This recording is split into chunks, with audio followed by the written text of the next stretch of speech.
Hello, gamers. Apparently, we Hello. are back. Hello, hello. Sorry, producer stream died, but they're back, and we should be rolling back into the feed.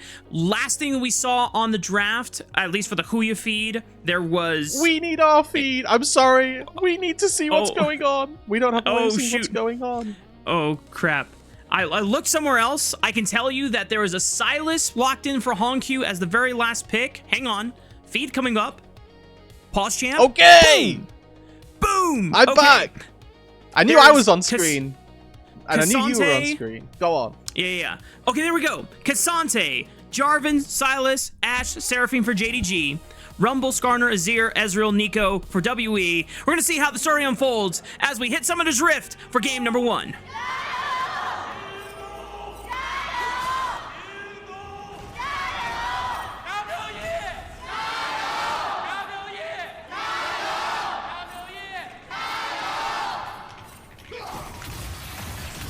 You know what? Those fans are hyped, right? The JDG.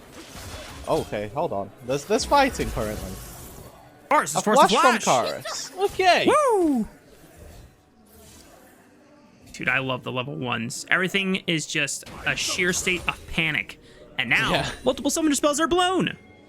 Okay, so let's actually take a look at some of these compositions and try to put some theory, some thought into what's going to be happening as we move through this game. For me here, got to keep our eyes on those junglers. Again, very early gankers. We know that Tyrion can be a threat, a presence through the early stages of the game as HongQ goes in on a level 2 timer. But how these compositions are going to look to function with one another. JDG have got 3 really solid divers. That's a massive front line. The issue is that they're diving into quite mobile backline targets. Both Karis and About going to be quite easily able to get away. Tyrion. Oh my god, this is some devious licks from stole HongQ it. as he stole the big chicken. Oh my god, if I'm Tyrion, I'm pissed. And now JunJia, he already did a 3 camp clear on the red quadrant. He's gonna go invade. He knows Skarner's only level 2. Kill this bug. Yeah, we're playing versus with Ash Seraphine as well. They're going to get prio. They're going to be able to push. So if bot lanes need to move, they will be first to be able to do it. This is looking really, really tricky for Tyrion right now. A true welcome to the LPL experience in his second series out as he's going to find JunJia. And unfortunately, he realizes that JunJia has just stolen his blue buff. Tyrion has red buff on his side, but Vampire is here for the roam. Tyrion tries to ram him into the wall just to be able to flash back to safety. And his bot lane can't really do anything to support him, but JunJia is already low enough that he's not going to press further for the Gromp.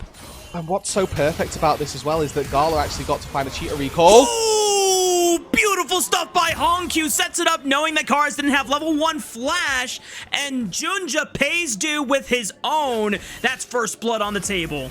And that comes from HongQ playing so aggressively at that level 1 marker. We saw him consistently stepping up, looking for those abscond abducts and those trades from the level 1 mark onwards, using level 2 to go over the wall, steal away some of Tyrion's camps, and then work his way through into a mid lane gank using JunJia as well.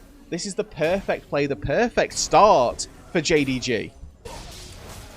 This is very reminiscent of JDG series against anyone's legend about a week ago, where JunJia was able to get some early information onto his opponent, which was Tarzan, and then just started living in their jungle, constantly putting them on the back foot, denying them camps, which puts even further strain on the rest of the map. And like you said, because Karis already lost Flash and HongQ was really giving him the business with all this trading, that collapses the mid lane foundation. Now, Arha is trying to pay it back. However, HongQ, he knows that something is up as soon as he starts counting the minion wave. Yeah, I think HongQ there just looking to cause more destruction for Tyrion. Arha, I think, did play that about as best as he could do. No home guards looking there for the minions. Maybe just a quick tab check did enough for HongQ. But, I mean, again, for JDG, getting this lead early on is going to benefit them greatly. There is composition that wants to be able to dive. If they're diving into the backline without a gold lead, that tends to make their life pretty darn difficult. But finding this lead early on is going to be very beneficial to them as HongQ once again sniffing around Tyrion's chickens. Thankfully, Tyrion does have a smite, and JunJia's on the other side of the map. Whether it's known to him or not, At least he'll be able to secure his chicken drumsticks this time around. However, JunJia is now looking for a bite of those wolves. Tyrion's only level 4, JunJia's level 5. Nasty knock-up and a lot of damage already. Ishtal Impact rams him into the left wall. But Karis can't really drop his lane right now. But nice smite from Tyrion at least secures the big wolf for himself. I mean, this is, unfortunately for Tyrion, this is not the same showing that we had from him early on. I think if HongQ lands that, he'd steal the ulti, go for a scoop. That's a really big dodge to have from Karis. But JDG need to keep this snowball rolling, right? I want to see them look to continually punish Tyrion. Let's look to see if we can make the most of the fact that Karis has no flash for a little bit of time still. And start to push these divers further and further ahead. We're not expecting too much from the top side of the map. This is Rumble versus K'Sante, and I will say here, Xiaoxu finding a lead in this matchup. Definitely not what we've come to expect. We've seen Rumbles be able to bully out the K'Sante quite frequently. But that being said, Xiaoxu here doing very well in the individual matchup to keep himself not just sort of on pace, but a little bit ahead as well. Definitely reminiscent of his early JDG performances back in Split 3 when he first joined the roster. At the time when that team was trying to figure out whether Scout was going to lock in or just continue running it down for the boys, Xiaoxu was one of the more consistent parts of that team on his Renekton and K'Sante, and has bloomed into the very fierce top laner that we now know him here in the LPL. Probably one of the best top laners that we saw in the previous split. The things have kind of quieted down here on the Rift route, so we didn't get a chance to talk about it during the draft phase because we didn't get a chance to really talk during the draft phase before the stream blew up. When we look at both compositions, where do you expect to see strong power spikes and win conditions really come online, and who has to be more aggressive early on? Who wants to bide their time and allow their team to really scale up here? Yeah, I already touched on for JDG, they're looking to go crazy early on. They're looking for these 2.5 item power spikes. And hoping that they can look to play through with that. But I think that as this game gets later, WE do stand a pretty good chance. Their composition itself actually functions really well as a way to absorb engage. They've got Ezreal to hop out of any cataclysms. They've got Azir to shuffle K'Sante's back, shuffle and give themselves space. The issue that they're going to have as they move later on is the fact that Ashe Seraphine exists, and more so that the Seraphine in isolation exists, because that champion is absurd as we move into the late game. But I do want to remind people, you know, to talk about how well this WE composition can play later on, that originally when Nico was this mid lane mage that we used to see, she was the answer to all engage. She was the disengage mid laner that you would take, because the Pot Blossom's so good at stopping people when they come in. Wow. Fish for an arrow, didn't connect onto Raafaa. However, JunJia has Cataclysm available. Does he want to look for it? Finds the flag and drag, but Raafaa with a nasty sidestep dodges the knockup. Not just one nasty sidestep there, Raafaa. Raafaa dodged everything. Like, if we look at the spells used, Raafaa dodged literally every single one of them. And if any of them had have landed, he probably dies, right? He gets hit by an arrow, he dies. Gets hit by Seraphine double E, death. Gets hit by Job and knockup, probably dies as well, but instead gets out of dodge with every single skill shot. Then Tangle Barbs is JunJia, who doesn't have the opportunity to commit the Cataclysm, would have probably just flashed out anyway, but nevertheless, Raafaa with some fancy footwork keeps himself alive. He didn't even have burn flash either. Like, if he didn't have it up, I would have believed him, just because he was so bold and fearless in committing to just working his way around it. But JunJia's visit to the bot lane unfortunately gets really nothing done for them. Does allow them to push in the wave and get a reset crash, unless, well, that's a reset cancel right there. Gala did get a really good reset. That early exchange that we saw with... looking to interrupt another recall. Nope. Okay, doesn't quite find it. Basically, he got a first wave cheater crash, or a first 3-wave cheater recall, so he's had this cull for the majority of the laning phase. Feeling really good. It is JDG here taking these grubs. I think as we look at how beneficial that's going to be throughout the game, grubs, for me now, less so a split pushing tool, and more so just a tool to help your team push as well. The power of Void grubs has been, you know, I think, diminished quite frequently, but what it still does is make sure that you can make a play as a team really easily. Q barely escapes what could have been a very, very painful visit from JunJia's Jarvan. as he takes a reset and walks all the way back towards top side. Xiaoxu is trying to cut off the wave and do a little bit of proxying in between the towers. JunJia's here for backup just in case they want to go for an all-in. All out spells like he is ready to lay down these Notofo strikes, and JunJia's waiting for his time, ready to pounce on the cube when he doesn't expect it most. And the Cataclysm probably is not going to come out until he flashes. There it is. Looks for the Dragon Land Strike. No! JunJia! Okay. They pull it off. Meanwhile, on the bottom side of the map, Encore comes through, stops Tyrion's dive, and JDG win out on both sides of the map.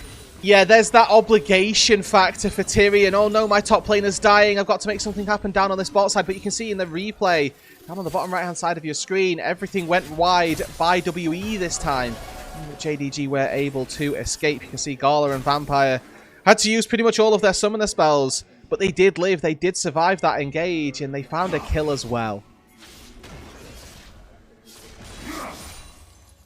Had any of those things gone differently for WE, there's an extra kill going into their pockets. Maybe something else is at least exchanged, but good flashes by Vampire and Gala to escape the tower diving attempt from WE. And now JDG find themselves 3-0 as they look for Raafaa. He has the Pop Blossom stolen with the hijack.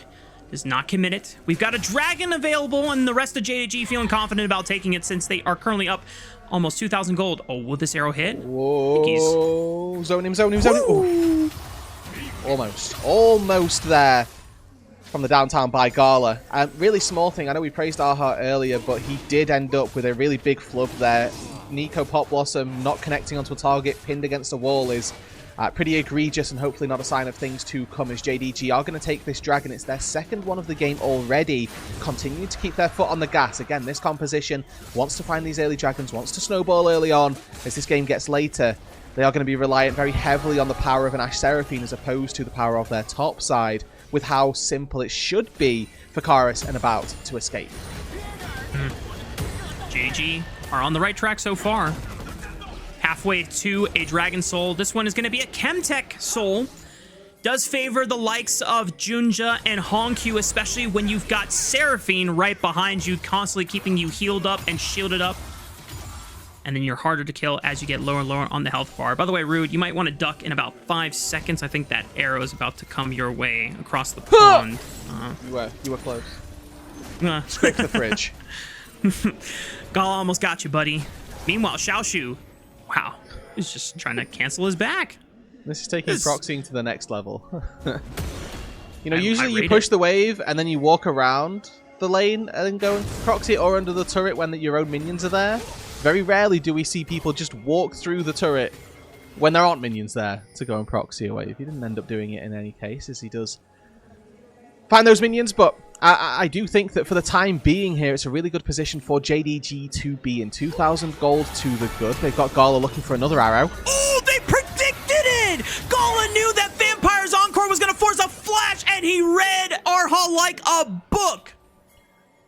If at first you don't succeed, try and try again. A good enchanted crystal arrow on the cross map this time from our JDG marksman, finding that one, landing flush.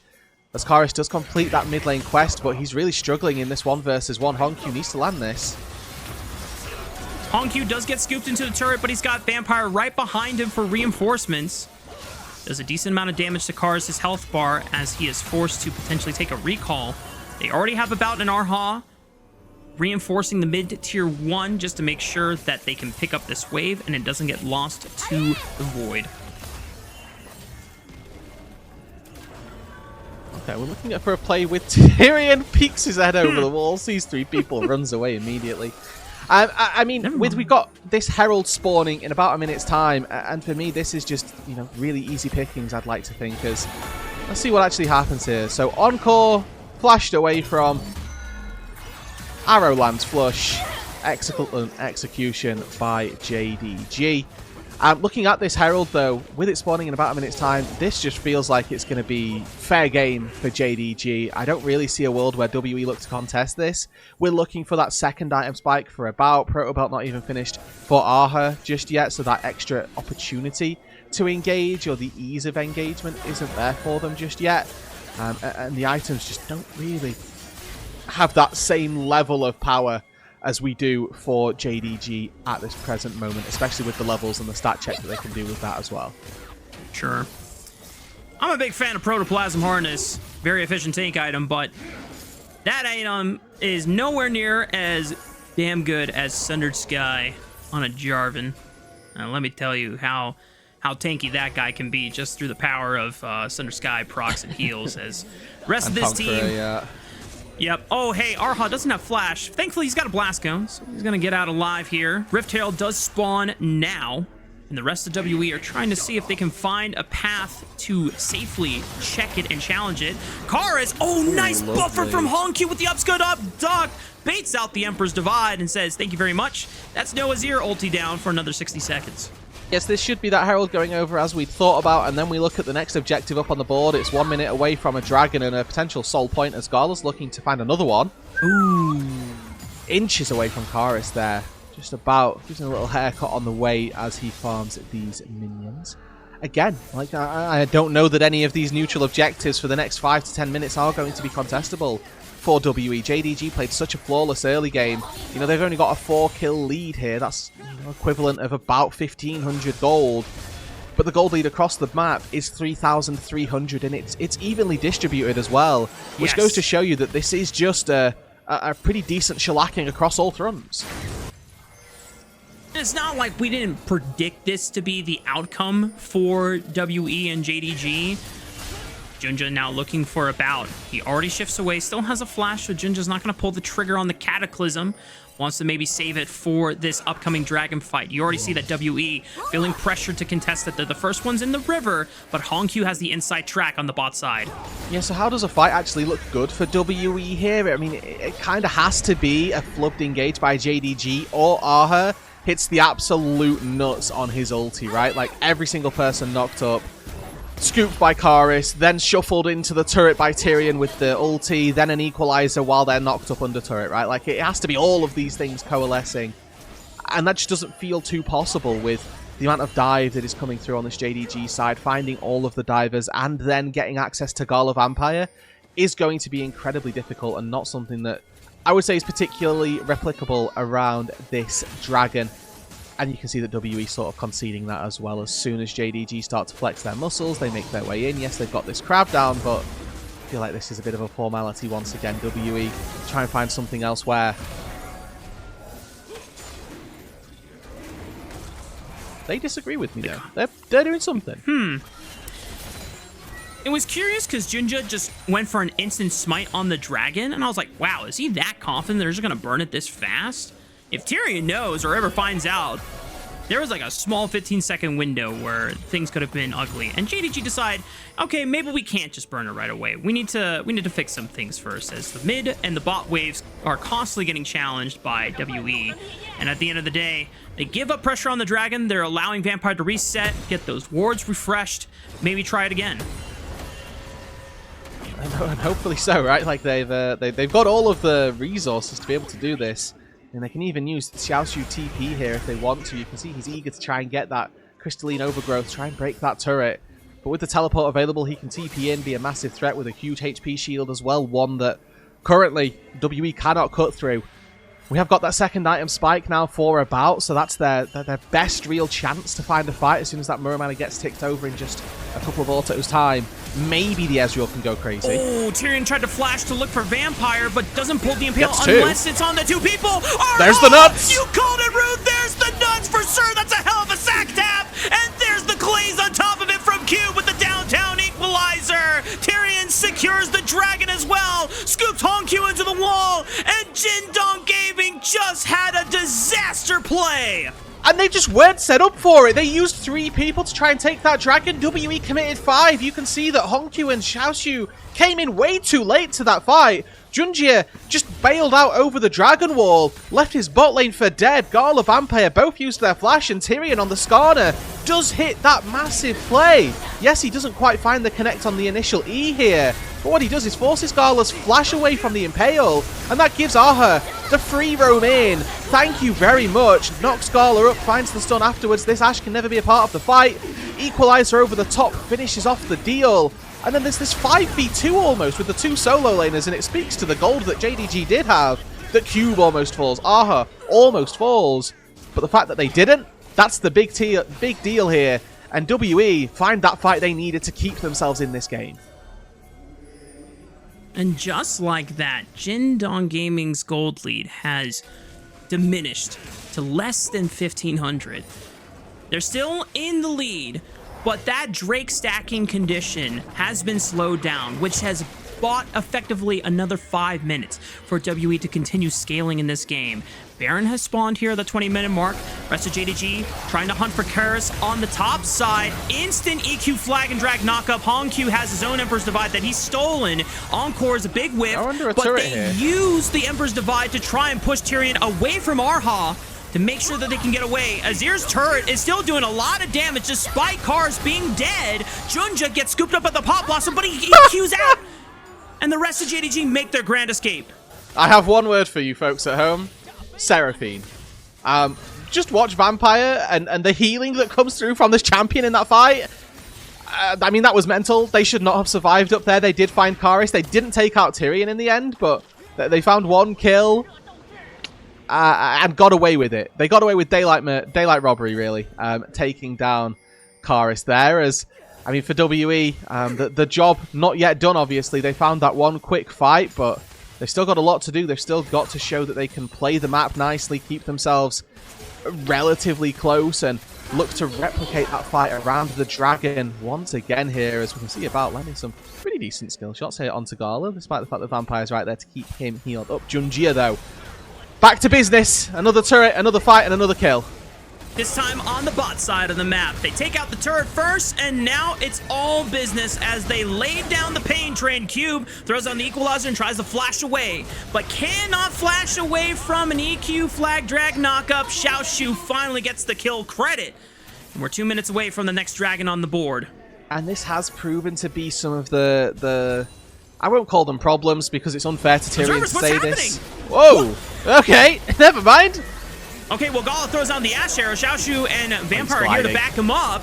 Takes the Blast Cone with the Pathfinder. Flash all out and just rips about apart across the Tier 2 turret, while the rest of Vampire and Gala do away with Tyrion. Yeah, Karis TP'd in there. Decided that fight was over by the time he landed. Leaves both of his players, their teammates there, to fall down. And that's not exactly what he wants. This is how this play all started. HongQ looking for Raafaa. This was whilst that bot lane dive was going on.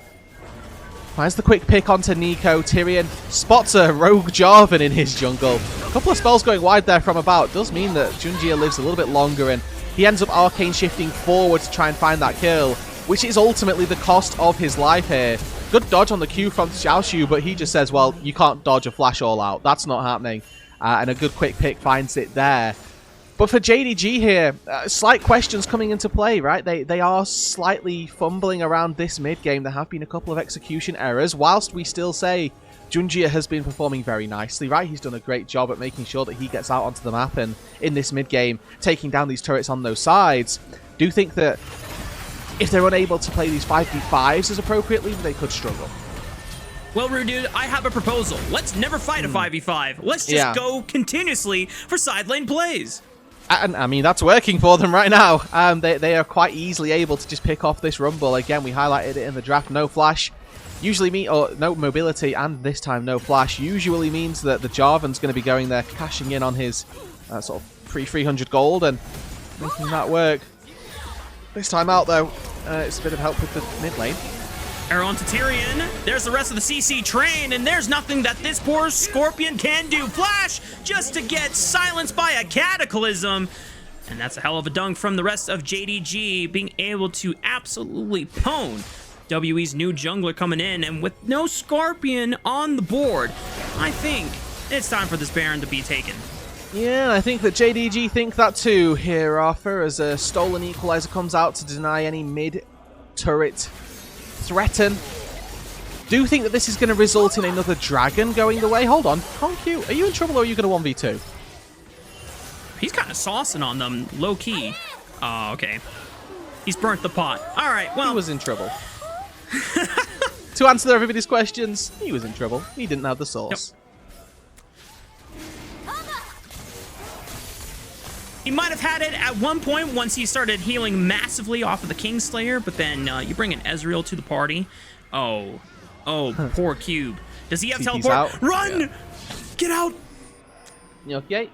I mean, got out. Did have to burn his TP. And they got the dragon down on the bot side. So you know what actually happened there? Cube TP to secure the dragon, and we can never blame a top laner for that. True. I can accept that as the official narrative. No notes. Thank you. No notes. Good. That's what we like to see. But for WE here, I mean, I'm not going to lie. Stalling this dragon, stacking has been really good for them. I think the question now becomes, what can JDG do with this Baron? They've got 2 minutes and 10 seconds to make some good work happen. I would like to see them take down this mid-tier 1 turret. That feels like it should be a formality.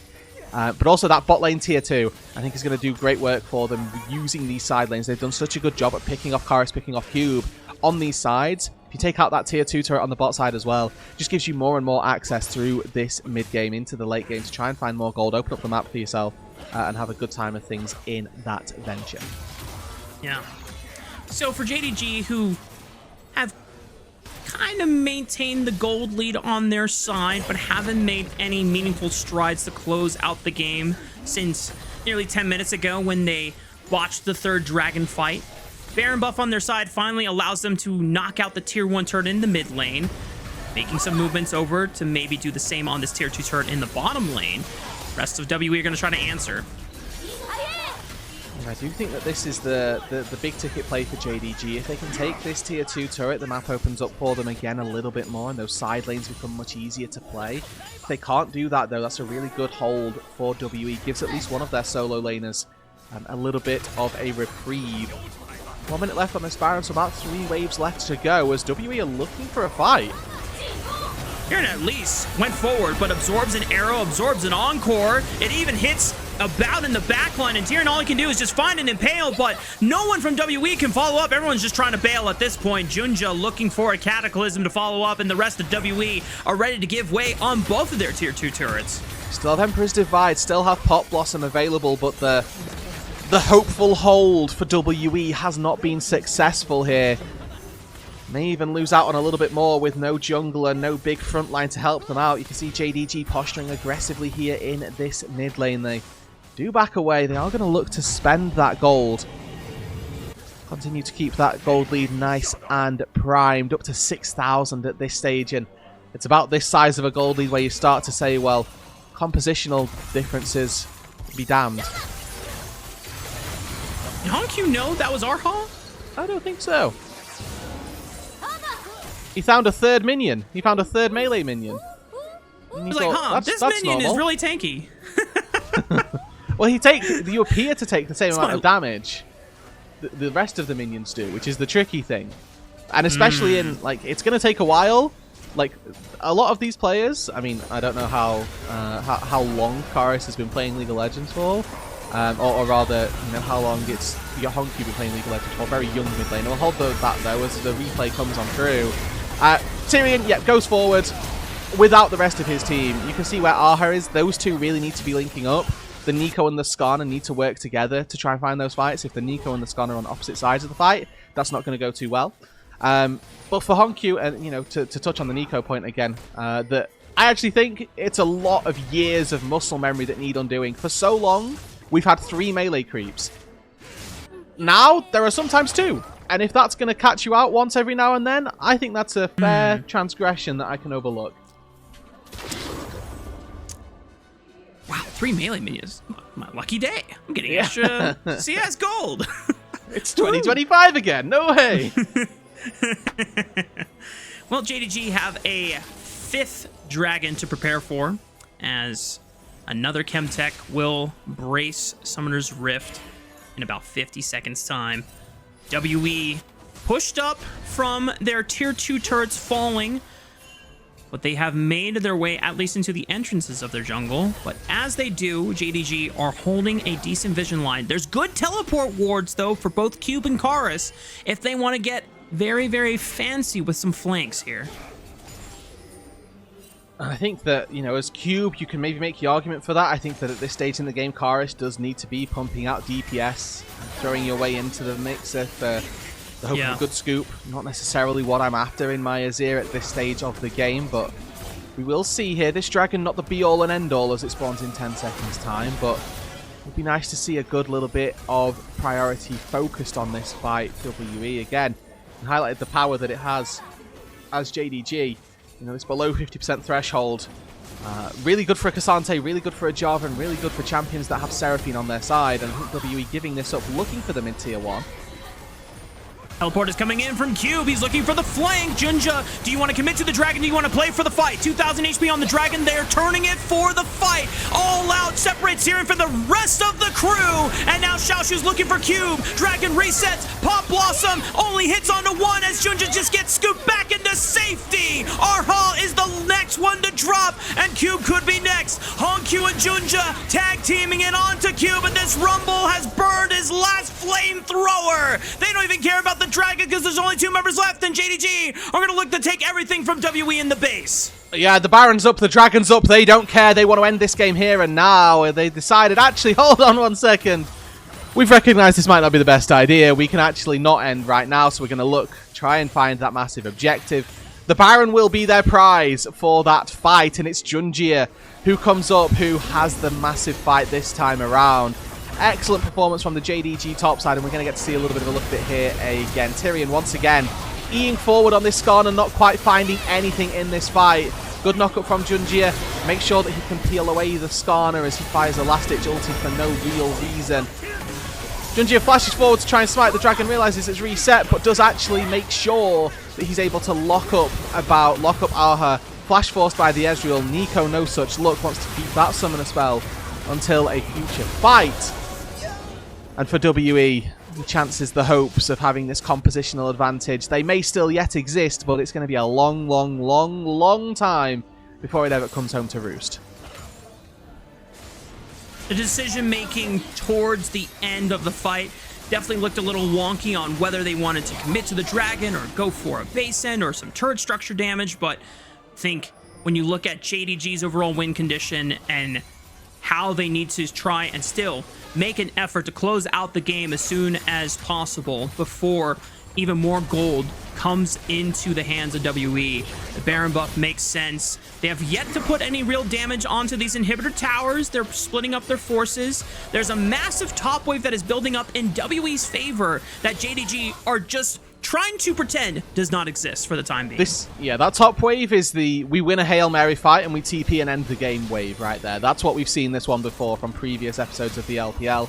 We will see if WE can find this. Once again, it relies on some massive team fight happening that at the minute doesn't seem like there's a reason that it should. About is 4 items deep on this Ezreal. 3, 1, and 2 hasn't had a bad performance necessarily, but has really been let down, it feels like, by the front line of his team. Cube getting caught out in side lanes, Tyrion not being able to consistently find those engages in the Ezreal. Try as they might, is not quite able to get through a Cassante, a Jarvan, a Sylas, all with a Seraphine healing them up as well. Curious to see that JunJia is the one that is pushing solo in the mid lane. Arrow connects onto one. Raafaa gets away from the Encore with the power of the Proto Belt. Xiaoxu finds a knock-up onto Cube. HongQ takes too much damage. Has teleport to be able to rejoin the fight if JDG want to continue the siege.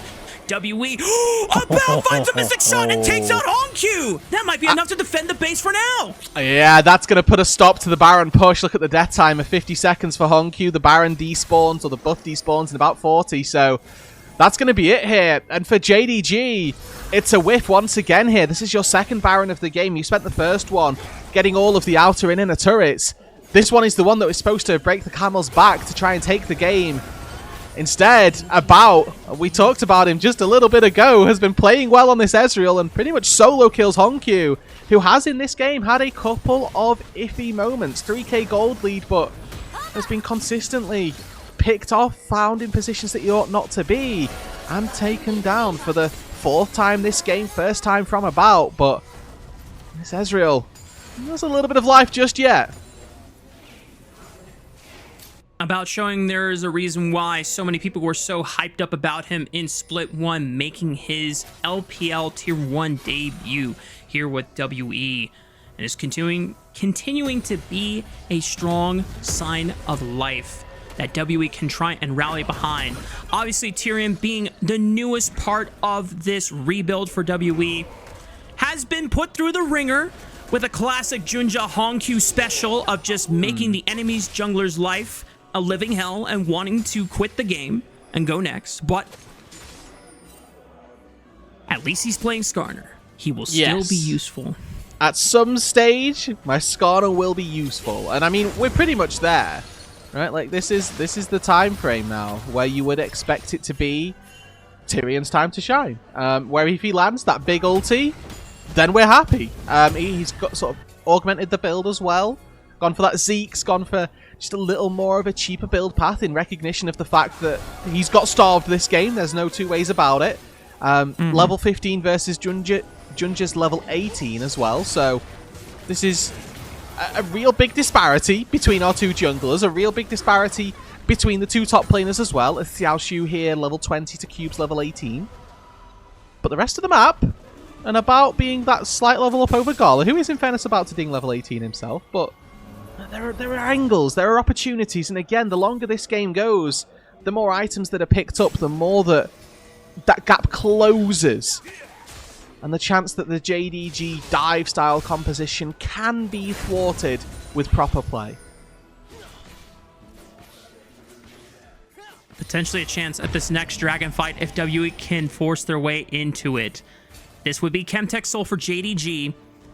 All flashes are practically up.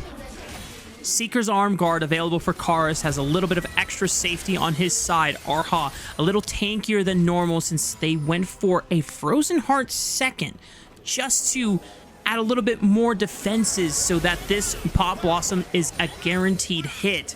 WE will be forced to play through the mid lane and try to enter into the river. To touch on that Frozen Heart a little bit, as we are 12 seconds away from that dragon, so we might have to hold it here. Soul Point, JDG already have this. Them looking to secure the soul. Arrow goes in. Arrow onto Tyrion. That's the first engage tool used. Vampires holding on to the Encore, waiting for anyone. Oh, double E onto Karis. There is the Seeker's Arm Guard. The Encore connects onto a bout. Pop Blossom will stall the engage for now from JunJia. They're just hitting the front line. Just hit onto the tanks. And now they brute force into the back line, and there's nothing that can protect the bout. He's forced to shift away. Raafaa flashes over the wall, but JunJia's there for the chase. He flashes in, gets the slow off the W, but he chases the wrong clone.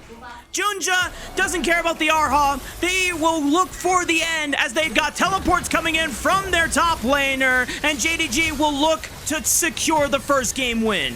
Ezreal's got no wave clear and he's got no front line at this stage. 5v2 underneath your Nexus turrets. No heroics can stop this now. HongQ with his own Pop Blossom after the TP secures the victory, and JDG lead the series 1-0. And it was a bit of a hands check through the early game, but we did get to see WE with some real fight back, some bark to their bite as well, and make sure that that game wasn't just one and done for JDG. They had to really make them work for it. 2 Barons, the second one even with a negative gold play. That was, you know, WE giving what for here, but JDG did come through in the end. They managed to secure that win, got that advantage through the early game, like you say. JunJia HongQ specialty right there, just bullying the enemy jungler. Tyrion really not given a good opportunity in this one. We talked about in the early stages of the game earlier on in the pre-show that Tyrion likes to go for these slightly off-piste gank styles, and he was just never given that opportunity. He couldn't farm his camps, let alone try and farm the enemies. Yeah, he didn't really get to play an early game, unfortunately, because he was constantly living with the paranoia of, if I go into this quadrant, is there going to be a Jarvan? Is there going to be a Silas? Are they going to take my money? Am I going to be able to pay for my school lunch today? Please, I just need a crumb. And unfortunately, the majority of the time, the answer was no. We saw at the end of the game, jungle gold lead about 3,000. You know, the experience differential as well, absolutely massive. JunJia did such a good job at keeping Tyrion at bay, and you know that's in line with Tyrion really struggling to find those engages as well. We saw some attempts, we saw some efforts, but they didn't work out. They weren't quite good enough, and unfortunately, when you're that far behind, you don't have that margin for error.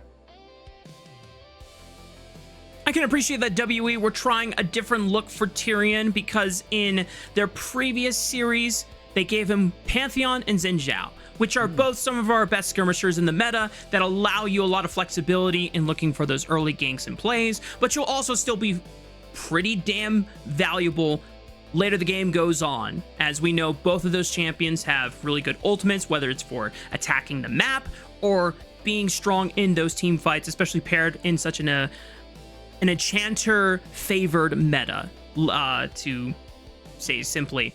Skarner, definitely one of the better tanks, if not the best tank, especially with some recent nerfs to Mundo as kind of the next best option. But going into the next game, I imagine that WE are probably going to try and give Tyrion something that can fight back if he sees another Jarvan invade him again. Yeah, I think that was the big thing there, is that, you know, Jarvan comes in, if Silas comes in, the Skarner just kind of has to sit there and go, well, I guess this is happening now. As we take a look at the post-game stats, we can see really solid work from About, right? We highlighted this as a pretty big deal for him, that he's doing really well, making a lot of good plays, had the most DPS or most damage in his game, or on his team even.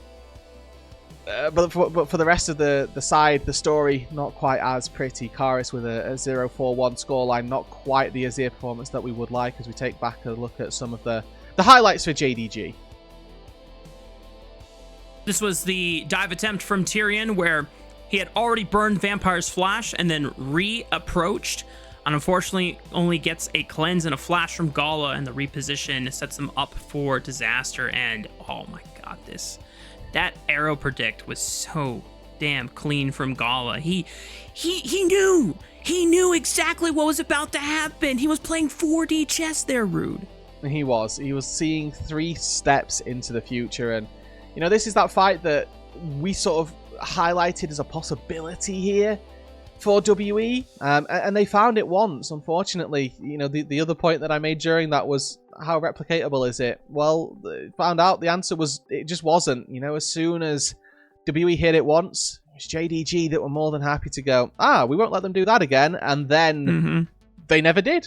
They sat back, they recognized what their problems were from that previous fight, they learned, and on the fly, they were able to make those adaptations to keep themselves safe through the rest of the fight. Oh, I didn't even see that encore flash from Vampire.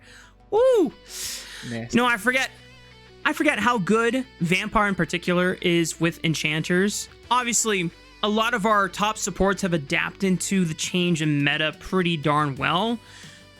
Sometimes, Rude, though, you'll watch a Weibo game, and then Hong will play Seraphine, and then you'll go, oh god, this brother has never played a Seraphine game in his life, because why is he flashing with the encore when the timing is just terrible?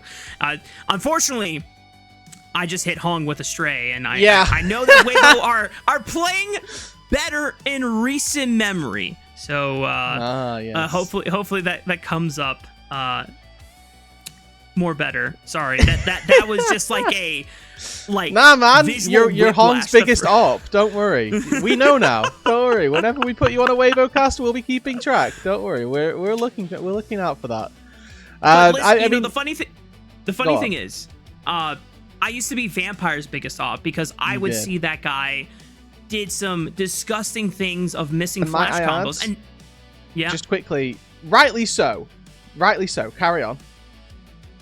And then Vampire proved me wrong later on, and is now one of our top supports in the LPL. So I give him the props and the redemption arc. Meanwhile, JunJia, not necessarily the redemption arc, but just a very, very solid classic early game JunJia performance, where when things go right for this guy, JDG are usually in for a good time, and that usually means making the enemy jungler want to FF as soon as possible. Absolutely. I mean, it was a really solid performance from him, right? Really helped out by HongQ, I will say. But that was a mutually beneficial arrangement for those two, right? HongQ bullied Tyrion on the Raptors. Then JunJia went and bullied the Wolves. Then even further, JunJia came in, helped out in the mid lane, found first blood onto Karis. So it really, you know, we got to see the power of the duo and the power of the synergy so vividly in that game that you get to see why they get bought over or got bought over as that duo pair. LCP duo special straight out of CFO, baby. And when they get it done, it is a delight to see always. We're going to take a short break because when we come back, we're going to see whether WE can bounce back for their first potential series comeback win, or if it's just going to be a sweep from JDG